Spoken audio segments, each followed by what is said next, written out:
Go Ford for your next truck or SUV and find an easier way to buy with Woodhouse Ford today and experience the convenience of buying with Woodhouse Ford. Save up to $13,000 off MSRP on a 2023 Ford F-150 XLT plus 3.9% APR for 60 months with approved credit. $299 doc fee due at signing. Security deposit waived. Expires 1/02/2024.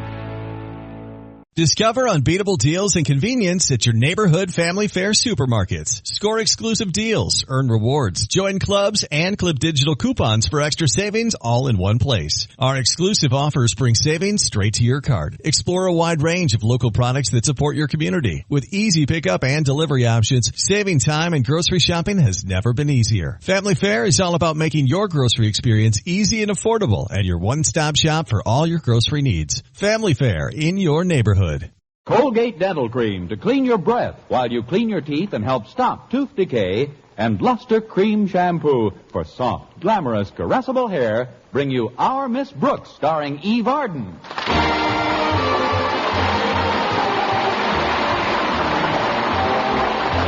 It's time once again for another comedy episode of Our Miss Brooks under the direction of Al Lewis.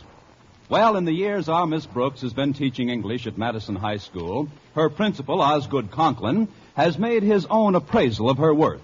Now, whenever a position of responsibility is open at Madison, Miss Brooks is the first name that pops into Mr. Conklin's mind. That's so he can pop it right out again.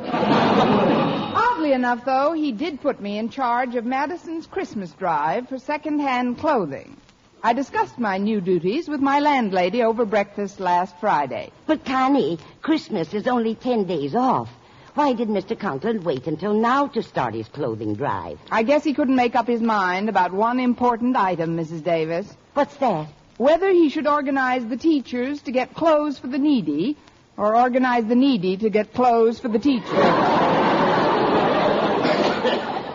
But it is a good cause. What are you donating, Connie? I'm giving an old dress of mine, Mrs. Davis. But you're the head of the drive.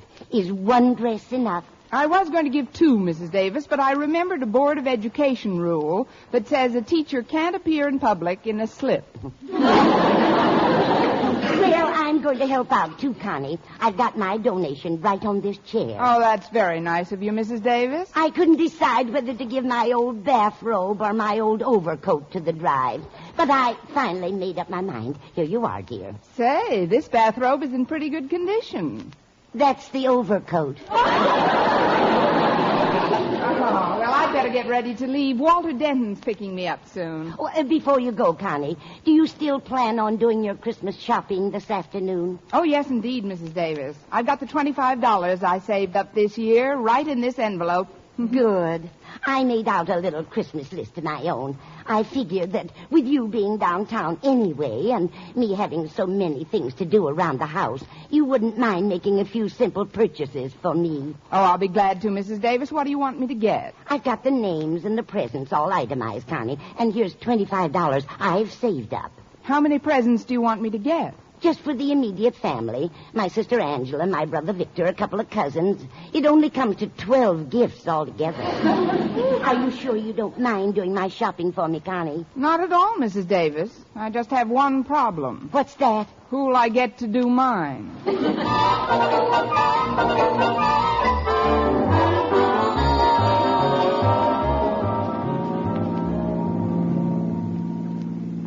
It was very nice of you to secure these old clothes from your friends and neighbors, Walter. You must have put in quite a lot of effort into this drive. For sweet Charity and you, I'd bust a gut. Walter, please. The word is burst. Sorry. But how do you like my contribution, Miss Brooks? It's lovely, Walter. Some old lady'll be delighted with this lace shawl. That's my old sweatshirt. I guess some moths took a taste of it. Some moths left a taste of it. Thanks for the contribution. Well, that's not all I'm doing for your drive, Miss Brooks. Wait till you see the headline in the school paper today. The Monitor? What does it say? It says, Miss Brooks needs clothes desperately. Does that sound urgent enough, Miss Brooks? Urgent? Sounds like I was caught backstage at a burlesque show. But I appreciate your interest in this drive, Walter, and if there's ever anything I can do to reciprocate... There he is, Miss Brooks. You see, I haven't bought Harriet Conklin her Christmas present yet, and I thought maybe you could make a suggestion. Well, what kind of a present do you have in mind? Well, I want something that appears luxurious without being excessively opulent. There's something steeped in gentility rather than touched by flamboyance. In a word, it should be a gift that conveys to its recipient all the ardor and sincerity of its meticulous donor. How much do you want to spend? $1.25.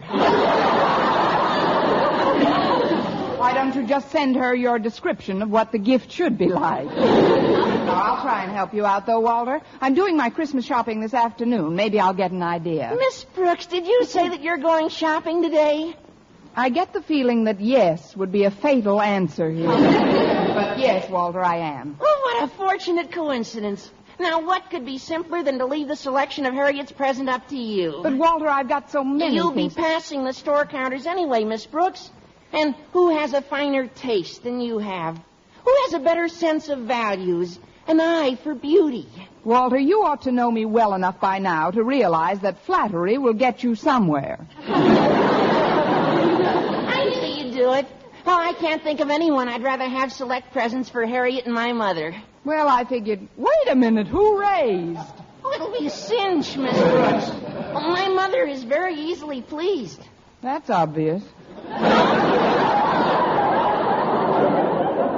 After all, who knows women and their desires better than you do? And while you're there, you can get my father's present, too.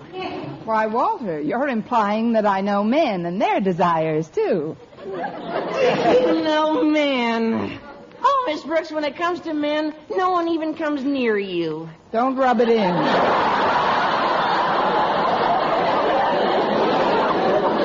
Here, Miss Brooks, take this $5 bill and put it in your bag. All right, Walter.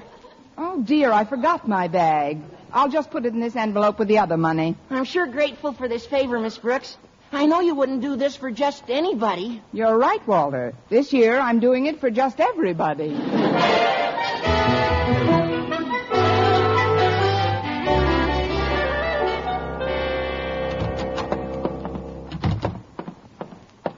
Why, hello, Mr. Boynton. What brings you to first-year English? Miss Brooks, I've got something for you. Well, it took you long enough to find it out.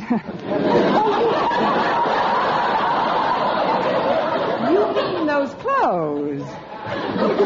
Yes, I brought some things in for the drive. Something of mine and a suit of Mr. Conklin's. He asked me to bring it in before your first class starts. Oh, we've got minutes yet, Mr. Boynton. Just put them down with the rest of the things. Okay. Say, that's quite a stack you've got there. I know. I've been dieting. I was talking about the pile of clothes. I wish I could have given more to the Christmas drive than I did, Miss Brooks. I think you've made a splendid contribution, Mr. Boynton. You do? Some shivering derelict will be tickled with those tennis shorts. Those are slacks, Miss Brooks. It's just the way they're folded. I'd like to have given a suit like this one Mr. Conklin donated. This still has plenty of wear in it. It does seem to be in pretty good shape. I'll say it does. Why, with a little fixing here and there, a few alterations, a good cleaning and pressing. Get that look out of your eye. He'd recognize it on you in a minute. By the way, where's your jacket? Oh, this bundle was pretty heavy, so I left it in the lab.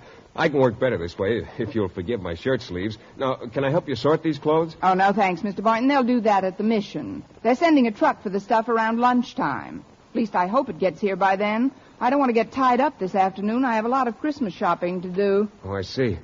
Miss Brooks, could I ask you something? I do. I mean... Why, of course, Mr. Boynton. You say you're going to do your Christmas shopping this afternoon? What in the world gave you that idea? You just said so. Me and my big mouth. Well, I am going to shop, Mr. Boynton, but Oh, what I a don't... fortunate coincidence. I've got to clean up my lab today, and, well, if you're going to be downtown anyway, what would be simpler than to leave the selection of my parents' gifts to you? Mr. Boynton, I simply won't have time. But I'm Miss sorry. Brooks, you'll be passing the store counters anyway, and who has finer taste than you have? Who has a better sense of values or an eye for beauty? Oh, who indeed? I can't think of anyone who would know better what my parents and my Aunt Mattie and Uncle Fred would like. Aunt Mattie and Uncle Fred? They're Cousin Liza's parents. Oh, she's on the list, too, right after Mike and Danny, my twin nephews. Well, what about your Boy Scout troop? Don't you want me to get presents for them? Will you have time? Sure, I stay open late during the holidays. Look, Mr. Boynton, I'll get as much of your shopping done as I possibly can. Oh, fine. Here's the list, Miss Brooks, and here's $20. Oh, I'll just slip it into this envelope with Mrs. Davis's and Walter's and my money. Walter and Mrs. Davis have money in there, too? Yes, they've also subscribed to the Brooks shopping service. Now, I've got to get over to the home economics room. The kids in there were supposed to collect some stuff for the drive, too. Well, I'll give you a hand, Miss Brooks. I'll take it. Oh. First, I'd better put this envelope in my desk. Oh, dear, it's locked, and I've left the key at home in my bag. Would you mind putting the envelope in your trouser pocket, Mr. Boynton? Well, this is a trifle embarrassing, Miss Brooks, but I'm afraid I've got holes in all my pockets. I'm still a bachelor, you know. I know. I mean, that's easily remedied, Mr. Boynton. Well, of course it is. While we're in the home economics room, you can sew up the pockets. That's not what I had in mind, but it's a start. Meanwhile, I'll just put this envelope in the breast pocket of Mr. Conklin's suit on top of this pile. It'll be safe here for a few minutes. Well, it's safer than carrying it around, I guess. All set. Come on, Mr. Boynton. We're off to get domestic. I hope they've got a nice batch of stuff in there. Mr. Conklin expects to surpass last year's drive.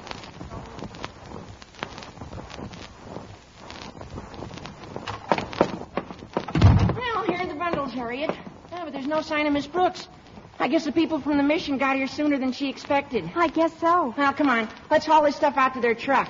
But, Walter, don't you think we should consult Miss Brooks before we take it? Why bother her about it? She knows where it's going. Besides, we're saving her the trouble of carrying this stuff out herself. Well, if you think so, Walter. Believe me, when Miss Brooks finds out what we've done for her, she'll thank us till she's blue in the face.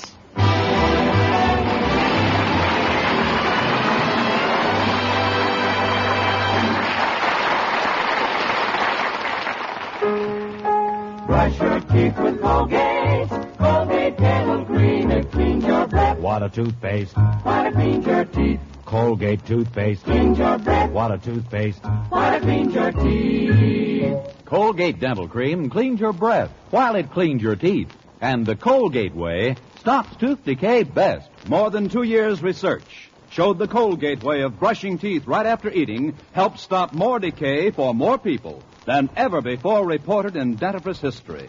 Yes, the Colgate way stopped tooth decay best.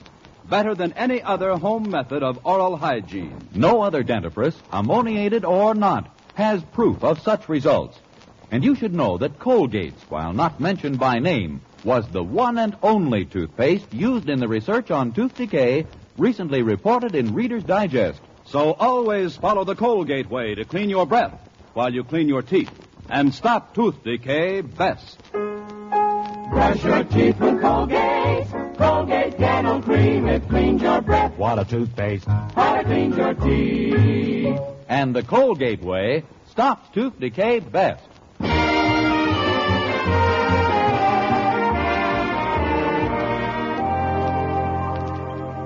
Well, when I got back to my room and discovered the absence of Mr. Conklin's suit containing $75 belonging to Walter, Mrs. Davis, Mr. Boynton, and me, I was fit, as the old expression goes, to be tied.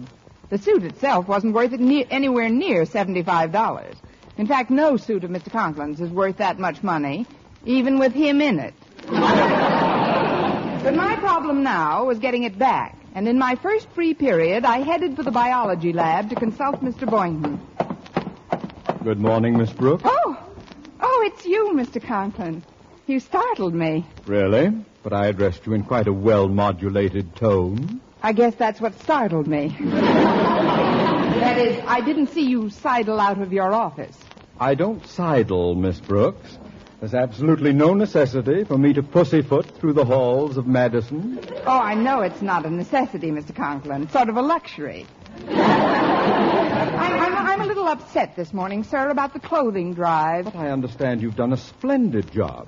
In fact, I stepped out here to congratulate you on vindicating my confidence in you. Well, that's very nice, Mr. Conklin, but It didn't take me long to select the right person to head the Christmas drive, Miss Brooks. The moment the idea of old clothes hit me, I thought of you. I was a natural, all right. Of course, I gave other members of the faculty my careful consideration, too, but it wasn't long before I said to myself, Osgood, Miss Brooks is your man. Isn't it funny? That's how Mr. Boynton feels about me, too. Look, Mr. Conklin, there's something I've got to do when Of course, I wouldn't keep you from your work for the world, especially such charitable work, Miss Brooks. If more of us could realize what genuine satisfaction the spirit of giving evokes, the world would be a brighter place. Well, I'm brightening my little corner like mad. This is a great thing we're doing, Miss Brooks, giving to our fellow man. This is the true Christmas feeling. And we must all give until it hurts. It hurts. Please, Mr. Conklin, if you'll excuse me, I wouldn't think of detaining you another minute. Oh, before you go, how did you like my contribution to the drive? Wonderful, Mr. Conklin. It's a very nice suit. I'll say it was nice. And it still had several years' wear in it. I just bought it in 46. 1946? I mean, you can tell it's quite new. Outside of a few battle scars, it hardly looks second-hand. Battle scars? Yes, like the time you spilled a bottle of ink on it. Not all of the ink could be removed. Oh, but that wasn't even noticeable, Mr. Conklin. No, it wasn't. After I had the suit dyed from brown to blue. However, that suit always held something for me. It's loaded for me. That's what I've got to find out about, Mr. Conklin. You see, I left something in the pocket, and, well, I've just got to get back that suit. But you can't do that, Miss Brooks. Once I've made a donation, I never take it back. How would it look to the folks at the mission? But there's no way for them to tell your suit from any of the others. Oh, but there is. My name is stenciled into the lining. Not that I wanted anyone to know I was giving, of course. You just didn't want anyone not to know. Oh, Daddy, there's a call for you in your office. Will you get it? I'll call them back, Harriet. But it's Mother. She says it's urgent. With your mother, it's always urgent. Probably wants me to bring home a paper. You'd better talk to her, Mr. Conklin. I'm going in to see Mr. Boynton about our predicament. Very well, Miss Brooks, but remember, it is better to give than to receive. That may be, Mr. Conklin. But if I may show off my background in English literature, there's another famous parable which goes, as good as it is to give, it's better to get back that which ain't yours to give. What a fuss to make over a few dollars. Some people are just mercenary, I guess. Hello. Yes, Martha, what is it? Have I had your necklace repaired yet? I don't remember your giving it to me. What? You put it in the pocket of my blue suit Wednesday night? Martha, was that my brown-dyed blue suit? It was, but I donated that to the Christmas clothing drive today. And that necklace had a genuine opal in it. I've got to get it back. I'm not excited. No. Now, don't give me that bull about charity. I'll get that suit back if I have to rip the mission apart with my bare hands.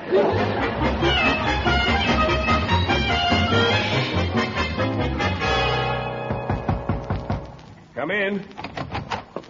Oh, I'm glad I caught you before you went to lunch, Mr. Boynton. I was just cleaning up the lab, Miss Brooks. What's the trouble? Mr. Conklin's suit has been picked up and delivered to the mission. Oh, that's nothing to get excited about. It's supposed to go there, isn't it? Yes, but the money is still in it. I don't know what to do. Oh, now, take it easy, Miss Brooks. What money is still in it? The shopping money. Mine, Mrs. Davis's, Walter's, and yours.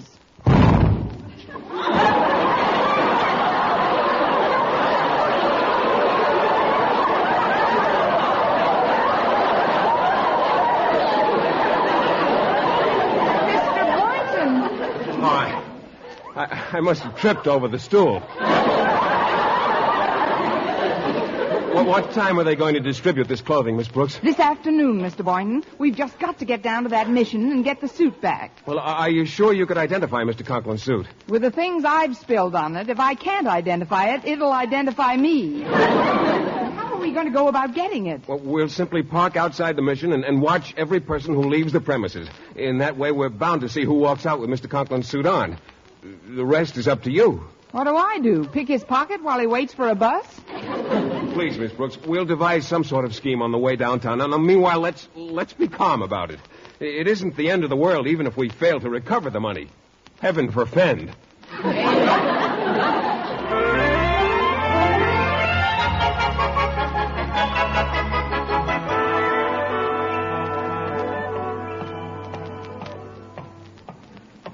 You've looked through this mission window for 10 minutes now, Miss Brooks. Have you seen Mr. Conklin's suit yet? No, but I spotted the dress I donated, and I've been following its progress. What's happened to it? It's been rejected 3 times. Say, isn't that Mr. Conklin's suit heading for the door? Alone? Oh, you mean on that little man? Yes, I think it is. You better get on the other side of the door. Oh, don't worry, Miss Brooks. I'll do my part to help get it back. Now, good luck. Oh, pardon me, my good man. Yeah? May I speak with you for just a moment? Yeah? It's about that suit you've got on. Are you quite satisfied with it? Yeah? Yeah? Yeah, but look at the way it fits. If I were you, I'd take it back at once. What do you want me to do, go around in my underwear? Yeah. I mean, of course. Maybe you could get a better one. Now, there's no reason why you shouldn't do every bit as well as this man coming toward us now. I'm sure he got his suit in the mission. Pardon me, Bud, but did you get that suit at the counter inside? Yeah? It's contagious. You say that's a mission suit you've got on? Well, sure. I just got it. Boy, were you gypped. Gypped? You mean to say you wouldn't like to look like he does? If I wanted to look like he does, I wouldn't have turned in the suit they're burning. Well, I didn't want to mention this, but I guess I'll have to. Do you know who wore that suit before you as recently as last Wednesday? Who? I don't want to come right out and say, but, well, the fellow had his hands crossed on his chest with a lily in them. A stiff, huh?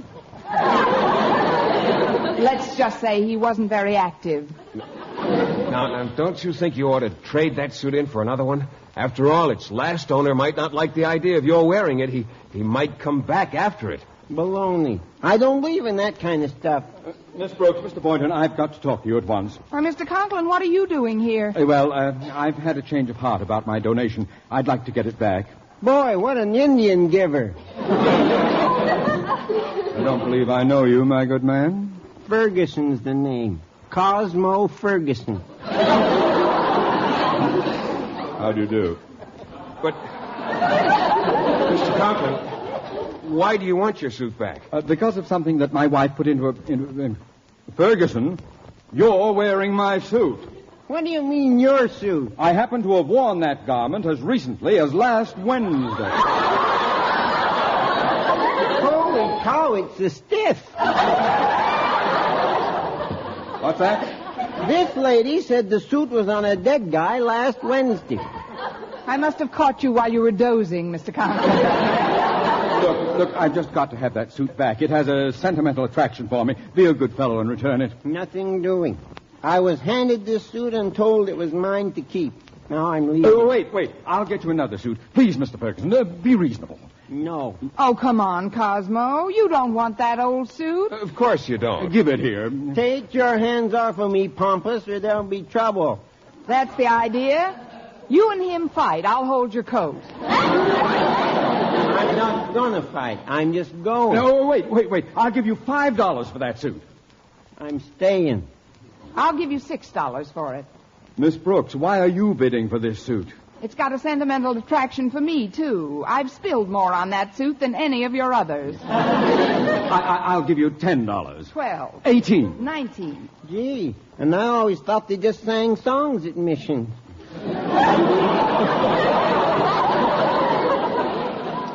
I'll bid $20. 25. 30. Mr. Conklin, did you bid $30 for this old suit? Yes, I guess I did. Let's make that 27. 22. 17. 11. Wait a minute now.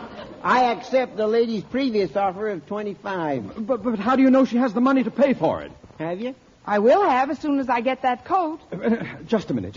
I'll give you $25 and the suit I've got on for that one. It's a deal. Let's go inside and change. We can do that later. Let's change coats immediately. Okay. Then. You know, I might parlay this mission business into a clothing factory. Oh, Miss Brooks. Hi, everybody. Walter. Well, I'm all through helping out in the mission. How'd you like the way I handle things? Oh, you were divine, Walter. But I can't talk to you right now. There's a matter of $75 I've got to recover. Mr. Conklin, now that you've changed coats, would you mind looking through the pockets, please? That's just what I am doing, Miss Brooks, and I'd better find...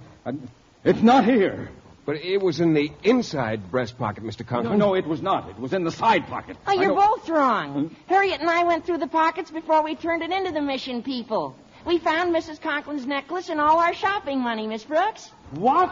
Ferguson, give me back that coat. Not a chance. I'm getting out of here. You people are all daft. But my $25. And you too. Ferguson, wait. Cosmo, we'll make another deal.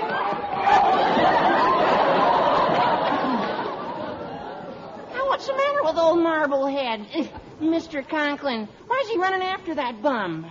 You tell him, Miss Brooks. All I can say is it's definitely better to give than to get, especially where Cosmo's going to get it.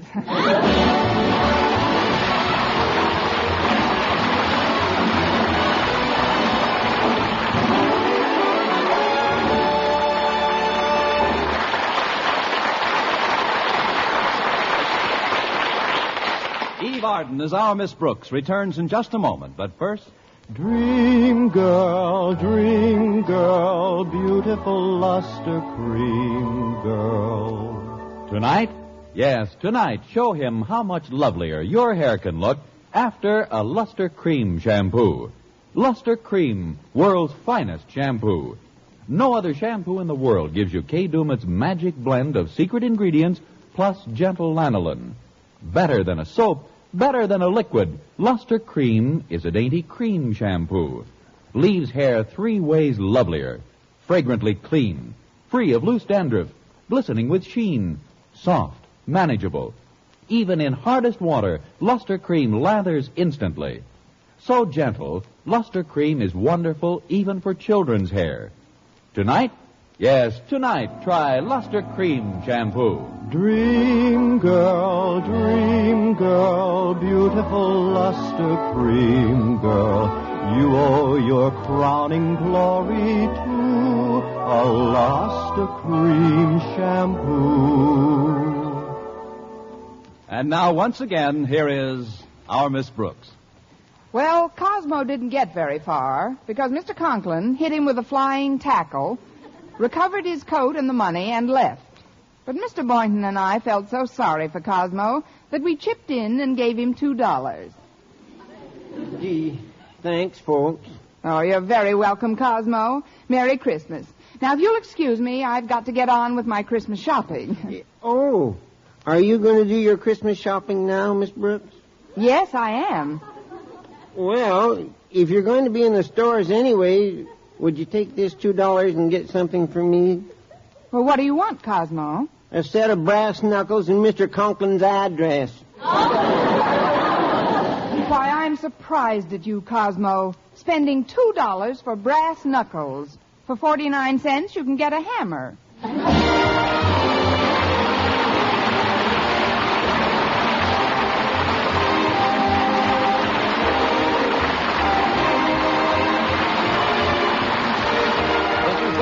Reminding you to tune in next week to another Our Miss Brooks show, brought to you by Luster Cream Shampoo for soft, glamorous, caressable hair, and Colgate Dental Cream to clean your breath while you clean your teeth and help stop tooth decay. Our Miss Brooks, starring Eve Arden, is produced by Larry Burns, written by Al Lewis, with the music of Wilbur Hatch. Mr. Boynton is played by Jeff Chandler, Mr. Conklin by Gail Gordon. Others in tonight's cast were Jane Morgan, Dick Crenna, Gloria McMillan, and Parley Bayer.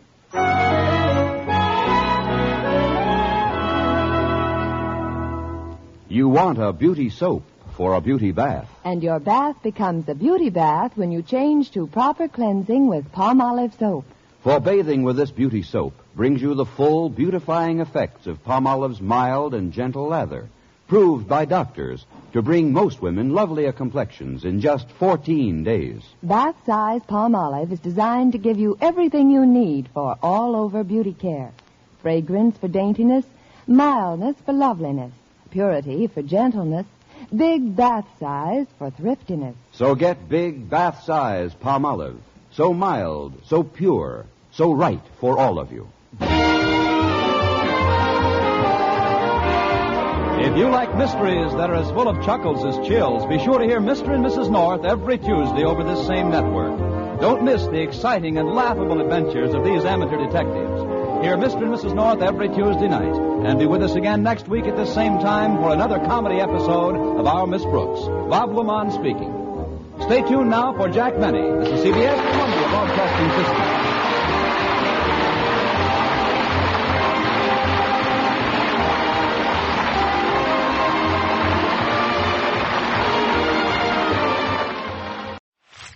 Barbie. Hi, Barbie. Hi, Barbie.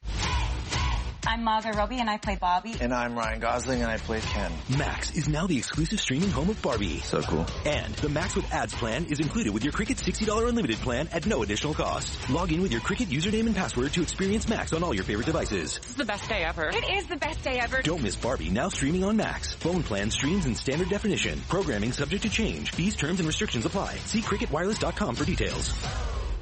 What's the easiest choice you can make? Window instead of middle seat? Picking a vendor who sends a great gift basket? Outsourcing business tasks you hate? What about selling with Shopify?